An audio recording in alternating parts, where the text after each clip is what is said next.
ആ മനസ്സൊന്ന് തണുത്തു. ഏതൊക്കെയോ കാട്ടുപൂക്കളുടെ സുഗന്ധം മൂടി നിൽക്കുന്ന ആ വായു അവൾ ആർത്തിയുടെ ഉള്ളിലേക്ക് വലിച്ചെടുത്തു.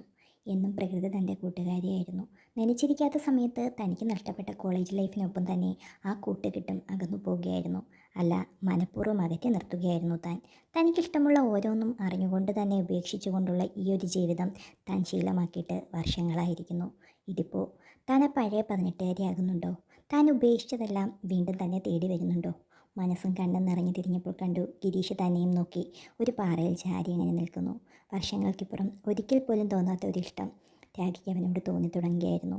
എന്താ ഇതിപ്പോൾ ഇങ്ങോട്ട് നിർത്തി നിർത്തി ചോദിച്ചുകൊണ്ട് രാഖി അവൻ്റെ അടുത്തേക്ക് പതിയെ നടന്നു. എന്തോ തന്നെ ഇവിടെ നിന്ന് കൊണ്ടുവരണമെന്ന് തോന്നി പറഞ്ഞുകൊണ്ട് ഗിരീഷ് അവളുടെ കൈ പിടിച്ച് നടന്നു. കുറച്ചപ്പുറം പാറയുടെ അരികിലായി അവർ ഇരുന്നു. വാ ഇരിക്കെ, അവൾ അനുസരിച്ചു. അവൻ കുറച്ചുകൂടി നീങ്ങി അവളുടെ അടുത്തേക്ക് ചേർന്നിരുന്നു. ദൂരേക്ക് നോക്കിയിരിക്കുന്ന രാഖിയുടെ മുടിയിഴകൾ കാറ്റിൽ പറന്ന് മുഖത്തേക്ക് വീഴുന്നുണ്ട്. അവൻ അവളുടെ മുഖത്തേക്ക് നോക്കി. ഓമനത്വമുള്ള ആ മുഖം തന്നിലേക്ക് അടുപ്പിക്കാനാണ് അവന് തോന്നിയത്. എങ്കിലും അവളുടെ തോളിലൂടെ കൈയിട്ട് ചുറ്റിപ്പിടിക്കുക മാത്രമാണ് ചെയ്തത്. ഡോ, തനിക്ക് എന്നോട് വെറുപ്പാണോ? സത്യം പറ. രാഖി ഒരു ഞെട്ടലോടെ അവനെ നോക്കി. ഏയ് ഇല്ല. പിന്നെ ദേഷ്യമോ? എന്താണ് തനിക്ക് എന്നോടിപ്പോൾ തോന്നുന്ന വികാരം? എനിക്കറിയാടോ, താൻ തോന്നിയായ എന്നെ സ്നേഹിക്കാൻ തക്കവണ്ണം ഏതായാലും തനിക്കൊന്നും കിട്ടിയിട്ടില്ല.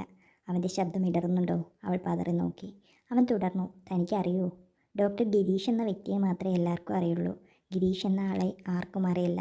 അതിന് ഞാൻ അവസരം ഉണ്ടാക്കിയിട്ടില്ല എന്നതാണ് സത്യം. ഒരു കൂടുണ്ടാക്കി സ്വയം അതിൽ നിന്ന് കരയുന്ന ഒരു പക്ഷിയെ പോലെയാണ് ഞാൻ. പലപ്പോഴും എനിക്ക് തോന്നിയിട്ടുണ്ട്, എന്തിനാണ് ഈ ജീവിതം ഇങ്ങനെ വെറുതെ മറ്റുള്ളവരെ വിഷമിപ്പിക്കാനായിട്ട്. എനിക്ക് മനസ്സിലാവുന്നുണ്ടോ, എനിക്കറിയാം തൻ്റെ വിഷമങ്ങൾ, പ്രശ്നങ്ങൾ. ബട്ട് എനിക്ക് അവൻ വാക്കുകൾ കിട്ടാത്തതുപോലെ നിർത്തി. തന്നെ ഞാൻ കുറ്റം പറയില്ല.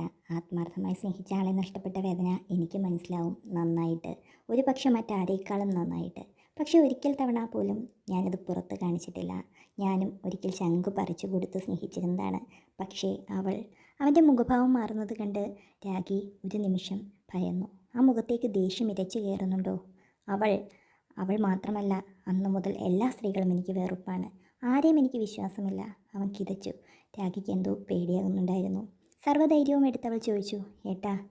ഗിരീഷ് അവിശ്വാസത്തോടെ ചരിഞ്ഞു നോക്കി. ആദ്യമായാണ് രാഖി തന്നെ ഇങ്ങനെ വിളിക്കുന്നത്. അത് ഇത് ആൾ ഇങ്ങനെയൊക്കെയായിരുന്നു വിശേഷണങ്ങൾ. അവൾക്ക് ആ നോട്ടം കണ്ടപ്പോൾ ചമ്മലാണ് തോന്നിയത്. അവനൊരു ചെറുചിരിയോടെ അവളുടെ മടിയിലേക്ക് തലചായ്ച്ചു. അവൾ അവൻ്റെ മുടിയിഴകളിലൂടെ വിരലൊടിച്ചു. പരസ്പരം സംസാരിക്കാതെ ഏറെ നേരം അവരങ്ങനെ മനസ്സിലാക്കിയിരുന്നു. കുറേ നേരങ്ങൾക്ക് ശേഷം തിരിച്ച് മലയിറങ്ങുമ്പോഴേക്കും നല്ല വെയിലായിരുന്നു. എങ്കിലും രാഖിക്ക് ക്ഷീണം ഒട്ടും തോന്നിയില്ല. ഗിരീഷിൻ്റെ കയ്യിൽ തൂങ്ങി അവൾ നടന്നു. കാറിനടുത്തെത്തി. ഗിരീഷ് പറഞ്ഞു, വിശക്കുന്നുണ്ടോടോ? ഒന്നും കഴിച്ചില്ല. ചെറുതായിട്ട്, രാഖി ചിരിയോടെ പറഞ്ഞു. എന്തോ മനസ്സിനൊരു ഭാരക്കുറവ് പോലെ. തന്നോട് കുറച്ച് എന്തൊക്കെയോ പറഞ്ഞപ്പോൾ. ലോങ് സ്റ്റോറിയാണ് കേട്ടോ, തുടരും. ഒരിക്കൽ എനിക്ക് ഏറ്റവും ഇഷ്ടമുള്ള സ്ഥലമായിരുന്നു ഇത്. ഒഴിവ് കിട്ടുമ്പോഴൊക്കെ വരുമായിരുന്നു. പിന്നീടത് മുടങ്ങി. അല്ല, മുടക്കി ഞാനായിട്ട് തന്നെ. രാഖി അവനെ നോക്കി നിന്നതേ ഉള്ളൂ. എന്തൊക്കെയോ പെയ്തൊഴിയാനുണ്ട് ആ മനസ്സിൽ. പെയ്ത് തീരട്ടെ. വാ കയറ് പറഞ്ഞുകൊണ്ട് അവൻ ഡോറ് തുറന്ന് ഡ്രൈവിംഗ് സീറ്റിലേക്ക് കയറി. അവളും കയറി ഡോറടച്ചു. തനിക്ക് ഡ്രൈവിംഗ് വശമുണ്ടോ? ലൈസൻസ് ഒരിക്കൽ മേശയിന്മേൽ കിടക്കുന്നത് കണ്ടു. ലൈസൻസ് ഉണ്ട്, പക്ഷേ റോഡിൽ വണ്ടി ഇറക്കണമെങ്കിൽ വേറെ ആളെ ഓടിക്കണം. അത് കൊള്ളാലോ. ഡോക്യുമെൻറ്റ്സ് മാത്രമേ ഉള്ളല്ലേ? അവൻ ചിരിയോടെ പറഞ്ഞു. നമുക്ക് ശരിയാക്കാന്നേ. കുന്നിന് താഴെ ഒരു ചെറിയ കടയ്ക്ക് മുൻപിൽ കാർ നിർത്തി ഗിരീഷ് ഇറങ്ങി. അവൾ അവിടെ ഇരുന്നതേ ഉള്ളൂ. തിരികെ വന്ന ഗിരീഷ് അവളുടെ സൈഡിലെ ഡോറ് തുറന്ന് അവൾക്കൊരു ചായ നീട്ടി. സംഗതി ഹൈജീൻ കുറച്ച് കുറവാണേലും ഈ നാടൻ ചായയുടെയും പൊരിപ്പിൻ്റെയൊക്കെ രുചി ഒരു 5 സ്റ്റാർ ഹോട്ടലിലും കിട്ടില്ലതോ. ചിരിയോടെ ചായ വാങ്ങി അവൾ ഊതി കുടിച്ചു. അവനും ഒരു ചായയുമായി വന്ന് കാറിൽ ചാരി നിന്നു. അവൾ ഡോറ് തുറന്നിറങ്ങി അവൻ്റെ അടുത്തേക്ക് നീങ്ങി നിന്നു. ശരിക്കും നമ്മൾ സ്നേഹിക്കുന്നവരെയല്ല, നമ്മളെ സ്നേഹിക്കുന്നവരെയാണ് നമ്മൾ സ്നേഹിക്കേണ്ടതെന്ന് ആരോ പറഞ്ഞത് എത്ര ശരിയാണല്ലേ? ഗിരീഷ് ചെറിയ ചിരിയോടെ അവളെ നോക്കി. ചായ കുടിച്ച് രണ്ടുപേരും കാറിൽ കയറി. സ്റ്റാർട്ട് ചെയ്തുകൊണ്ട് ഗിരീഷ് ചോദിച്ചു, ഡോ, തനിക്ക് ഇന്ന് തന്നെ വീട്ടിൽ തിരിച്ചു ചെല്ലണമെന്നുണ്ടോ? രാഖി ഗിരീഷിൻ്റെ മുഖത്തേക്ക് നോക്കി ചോദ്യഭാവത്തിൽ. നമുക്കൊന്ന് കറങ്ങിയാലോ? ഇതിപ്പോൾ വർഷം കുറച്ചായെങ്കിലും ഒരു ഹണിമൂൺ ട്രിപ്പ്. എന്തോ ഒരു മൂഡ് പോലെ. അതിനിപ്പോൾ ഒന്നും എടുത്തിട്ടില്ലല്ലോ? രാഖി ചോദിച്ചു. ഇതുണ്ടേ പിന്നെ ഒന്നും വേണ്ടടോ. തൻ്റെ ഫോൺ എടുത്തുയർത്തി ഗിരീഷ് പറഞ്ഞു. രാഖി പെട്ടെന്ന് ഓർത്തു, തൻ്റെ ഫോൺ ഇല്ല, താൻ എടുത്തിട്ടില്ല. റൂമിൽ എവിടെയോ ആണ്. മനു വിളിച്ചിട്ടുണ്ടാവോ? താൻ എന്താടോ ആലോചിക്കുന്നേ? ഇയാൾക്കിതെന്താ വട്ടായോന്നാണോ? ഗിരീഷിൻ്റെ ആ ചോദ്യം അവളെ ചിന്തയിൽ നിന്നുണർത്തി. ഹേയ്, ചിരി വരുത്തി രാഖി പറഞ്ഞു. താനേ ഇനി അങ്ങനെ വിളിച്ചാൽ മതി കേട്ടോ. കേൾക്കാനൊരു സുഖമൊക്കെ ഉണ്ടേ. ഗിരീഷ് പറഞ്ഞത് രാഖിക്ക് മനസ്സിലായില്ല. എങ്ങനെ? അവൾ ചോദിച്ചു. ഏട്ടാന്നേ പറഞ്ഞതവൻ നാണത്തോടെ ചിരിച്ചു.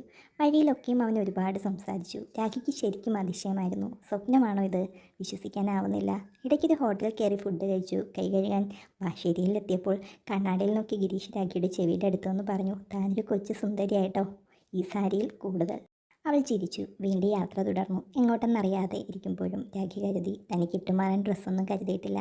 ഇപ്പോൾ തന്നെ സാരിയിൽ കുറേ നേരമായി. ഒക്കേഷനിൽ ഉടുക്കുമെന്നല്ലാതെ ഇത്രയും നേരമൊന്നും താൻ സാരിയിൽ കംഫർട്ടല്ല താനും. പക്ഷെ എങ്ങനെ പറയും തന്നെ ഈ ഡ്രസ്സിൽ കാണാൻ ഭംഗിയുണ്ടെന്ന് പറഞ്ഞിട്ട് പെട്ടെന്ന് മാറണമെന്നൊക്കെ പറഞ്ഞാൽ? എന്താടോ, തനിക്കിത് ബുദ്ധിമുട്ടാവുന്നുണ്ടോ ഈ സാരി? ചുരിദാറായതിനെ കുറച്ചുകൂടി കംഫർട്ടായനല്ലേ? അവൾ കൗതുകത്തോടെ അവനെ നോക്കി. തൻ്റെ മനസ്സ് എത്ര കൃത്യമായി മനസ്സിലാക്കുന്നു. കാർ പിന്നെ നിന്നത് ഒരു വെഡ്ഡിങ് സെൻറ്ററിന് മുന്നിലാണ്. വാ, നമുക്കതിൻ്റെ കാര്യം തീരുമാനമാക്കിയിട്ട് ബാക്കി യാത്രയാവാം. നേരെ പോയത് ചുരിദാർ സെഷനിലേക്കാണ്. തനിക്ക് ഇഷ്ടപ്പെട്ട കുറച്ച് ഡ്രസ്സ് എടുക്ക്. എന്നിട്ട് ചെവിക്ക് അരികിലേക്ക് നീങ്ങി പറഞ്ഞു, എല്ലാം എടുക്കണം കേട്ടോ, അല്ലെങ്കിൽ മോശമാവേ. രാഖി നാണം കൊണ്ട് മുഖം കുനിച്ചു. അവൾ ഇന്നേഴ്സും ഡ്രസ്സും ഒക്കെ എടുത്ത് അവൻ അരികിലേക്ക് വന്നു. എത്രണ്ണം എടുത്തു? അവൻ ചോദിച്ചു. ഒന്നോ? ഇത് പൊട്ടിക്കളി. ഒരാഴ്ച കഴിഞ്ഞ് നമ്മൾ തിരിച്ചുള്ളൂ. അല്ല, സെലക്ഷൻ ഇഷ്ടപ്പെട്ടില്ലേ വേറെ കടയിൽ നോക്കാട്ടോ. ഹേയ്, അങ്ങനെയല്ല, ഞാൻ കരുതി ഒരു ദിവസത്തേക്ക് മതിയെന്ന്. എങ്കിൽ ചെല്ല്. അവൻ ചിരിയോടെ അവളെ മുന്നിലേക്ക് തള്ളിവിട്ട്. പിന്നെ താൻ ജീൻസിൽ കംഫർട്ടാണോ? എങ്കിൽ അതും എടുത്തോട്ടോ, തനിക്ക് ചേരും. അവൾ തലകുലുക്കി നടന്നു. കൂടെ അവനും എത്തി. ഒരാഴ്ചത്തേക്കുള്ള എല്ലാ ഐറ്റംസും വാങ്ങി. ഇനി വന്നേ, എനിക്കും ഇതൊക്കെ ഉള്ളൂ, ചിരിയോടെ പറഞ്ഞുകൊണ്ട് അവൻ മെൻസ് സെക്ഷനിലേക്ക് നടന്നു. രണ്ടുപേർക്കും ഒരാഴ്ചത്തേക്കുള്ള സാധനങ്ങളും അത്യാവശ്യം മേക്കപ്പ് സാധനങ്ങളും ഒക്കെ വാങ്ങി അവരിറങ്ങി. ഇതാദ്യമായിട്ടാണ് ഒരുമിച്ചൊരു ഷോപ്പിംഗ്. അവളുടെ മനസ്സ് നിറഞ്ഞു തുടങ്ങുകയായിരുന്നു. എന്തോ ഒരിഷ്ടം. പിന്നീട് അവർ നേരെ പോയതൊരു ഹോട്ടലിലേക്കാണ്. റൂം എടുത്തൊന്ന് ഫ്രഷ് ആയിട്ട് മതി അടുത്ത യാത്ര. അങ്ങനല്ലേ? പിന്നെ തുടരാല്ലേ? ഗിരീഷ് പറഞ്ഞുകൊണ്ട് ഇറങ്ങി. വാങ്ങിയ സാധനങ്ങളും എടുത്ത് രണ്ടുപേരും നടന്നു. റൂമിലെത്തിയതും ഗിരീഷ് ഫോൺ എടുത്ത് ഹോസ്പിറ്റലിലേക്ക് വിളിച്ചു. 2 വീക്ക് ലീവ്. സംസാരിച്ച് കഴിഞ്ഞപ്പോഴേക്കും രാഖി ബാത്റൂമിലേക്ക് കയറിയിരുന്നു. ഗിരീഷ് ഡോറിൽ തട്ടി വിളിച്ചു. ഡോ, പരിചയമില്ലാത്ത സ്ഥലമാണ്, പേടിയുണ്ടോ? ഞാനിവിടെ വരണമെന്നേ. അവൾ ചിരിയോടെ പറഞ്ഞു. ഏയ്, എനിക്ക് നല്ല ധൈര്യമാണ്, വേണ്ട. ഒരു ചെറിയ ചമ്മലോടെ നാക്ക് കടിച്ചുകൊണ്ട് ഗിരീഷ് TV ഓൺ ചെയ്ത് സോഫയിലേക്കിരുന്നു. കുറച്ച് കഴിഞ്ഞ് രാഖി കുളി കഴിഞ്ഞിറങ്ങി. ഒരു പ്രത്യേക മണം റൂമിലാകെ പരന്നു. ഇവിടുത്തെ ബാത്റൂം സോപ്പിന് ഇത്രയും മണോ? അതോ എൻ്റെ പെണ്ണിൻ്റെ മണാണോ? അണ്ടർസ്കേർട്ടും സാരി കൊണ്ട് മുകൾ ഭാഗം പുതച്ച് മറച്ചുകൊണ്ടിറങ്ങി രാഖി ചിരിച്ചു. തൻ്റെ ഡ്രസ്സ് എടുക്കാനായിട്ട് പാക്കറ്റ് തുറന്നു. ഗിരീഷ് പതിയെ എഴുന്നേറ്റ് പിറകിൽ വന്ന് രാഖിയെ ചേർത്ത് പിടിച്ചു. അവളുടെ കയ്യിൽ നിന്നും സാരിയുടെ പിടി വിട്ടുപോയി. നനവുള്ള ആ ശരീരം അവൻ ചേർത്തമർത്തി. നനഞ്ഞ മുടിയിഴകളിലൂടെ വിരലൊടിച്ചു. പാതിയും നഗ്നമായ ശരീരത്തിൽ അവൻ ചിത്രം വരച്ചു. അവൻ്റെ താടിരോമങ്ങളും മീശയും കൊണ്ട് അവൾക്ക് മുതുകിൽ നന്നായി ഇക്കിളാകുന്നുണ്ടായിരുന്നു. നനഞ്ഞ ചുണ്ടുകളിൽ ചുണ്ടമർത്തി അവൻ ചുംബിച്ചു. അവൾ അവനെ അള്ളിപ്പിടിക്കുകയായിരുന്നു. അവളെ ബെഡിലേക്ക് തള്ളിയിട്ട് അവൻ സ്കേർട്ട് അഴിച്ചു മാറ്റാൻ തുടങ്ങി.